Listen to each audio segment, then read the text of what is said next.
At home on the weekends, we made this 15-second TV spot for the Oregon State Fair. Emily, the art director, worked remotely to design the sets.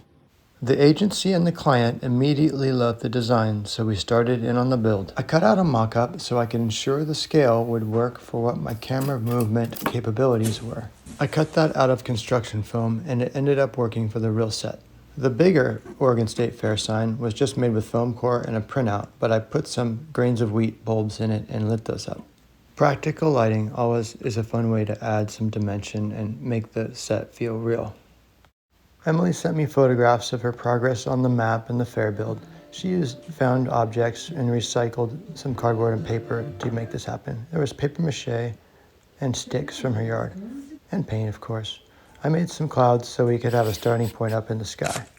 Used some aluminum wire to position them before hanging them on fishing line. Here's me lighting the set. The background was just a white paper sweep with colored light. I had to also make a miniature sign with lights, which was tiny, microlits, LEDs. It had to match the big sign, more or less, for the miniature. Copper tape makes it easy to connect a bunch of wires in a small space. Now those lights could be DMX controlled to blink. Maria fabricated the puppet at her apartment and sent photos of the progress. Welcome to the world, Sunny. The finish was fleece, which took the light real nicely. Here we see the puppet scale fair front. Emily made enough foreground set element to cover the puppet as we reusing the original map for the background element. Of course, we needed a practical light in the lighthouse. Moco sunrise. Here's the little camera crane driving in our garage and over the topography toward the fair front. I had to cut out this corner of the fairground to serve as the background element for the puppet scale set. It worked out nice. It was kind of tragic to cut that thing, but it had to be done.